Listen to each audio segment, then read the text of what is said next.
Welcome to this tutorial where I will be showing you how to add a rubric to your discussion topics so you can assess and also give feedback to your students.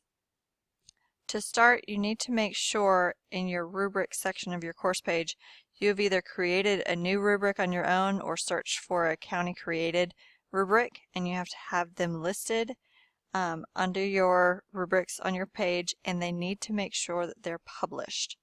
After that, I'm going to set up a new discussion forum and topic so that our students can respond. For this example, I'm going to name our forum Historical Figures, and of course you've got all of your options as far as how students can reply and if you're moderating it, and your visibility options as well. I'm going to save and add a topic just like I normally would and create the title and the description here. Alright, I'm going to name the title of this topic Heroes, and I'm going to type in the description that I want my students to respond to about our historical figures that we have studied this school year. And just change the color so it stands out a little bit. Alright, again, you still have all of your options and visibility choices down below. In the editing topic fields, you'll have a tab called Assessments. And here you'll see the Add Rubrics button. When you click on that, you'll see the rubrics that you have activated in your course page already, the ones that were published. So for this one, I'm just going to use my example rubric and click Add Selected, and you'll see it's been added here. If I needed to change it out, I can just click the X and go back to Add Rubric again.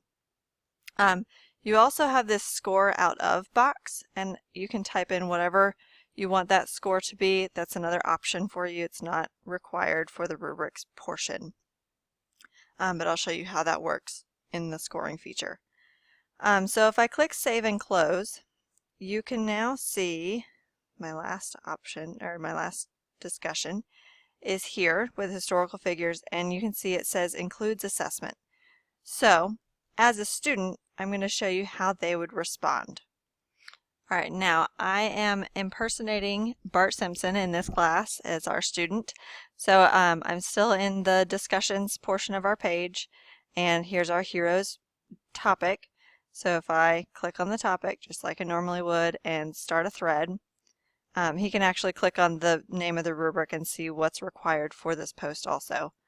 But if I start a new thread, I'll type in his response. Okay, so his subject is my hero, and here's his response.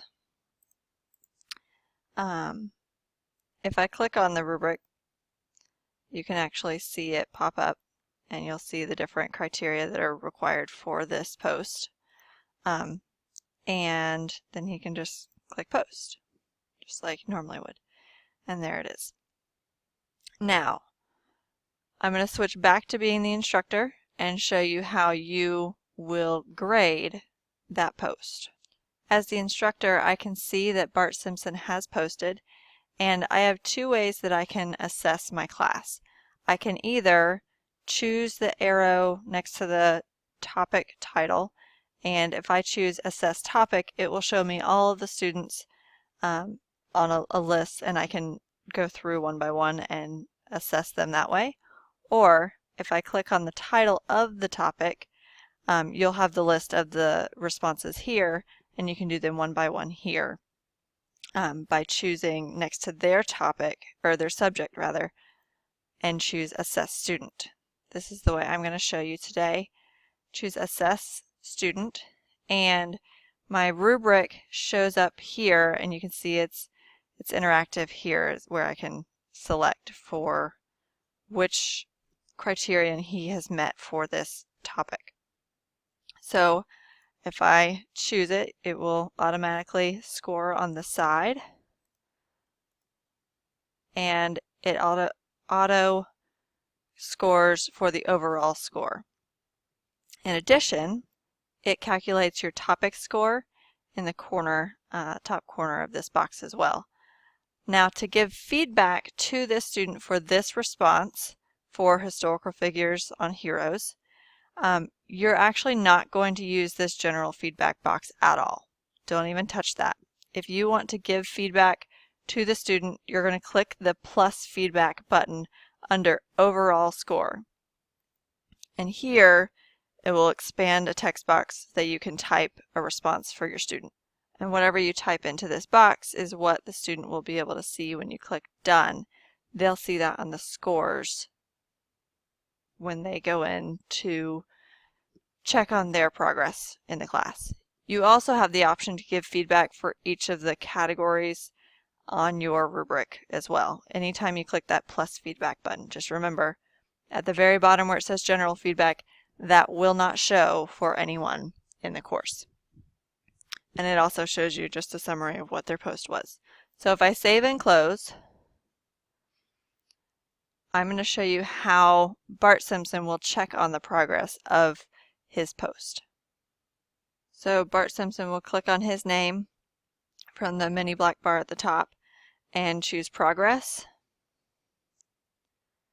And from here, if I choose discussions, we can see historical figures. He has one topic in there. Heroes, he created one thread. Details, it's got his score, and it also has the example rubric. When he clicks on that, he can see where he scored on the rubric. And right here is where his feedback will be. Anytime you put feedback in any of the criterion points, those will show up under the far right column as well. So that's how you're going to use rubrics with your discussion posts so you can score and give individual feedback to your students.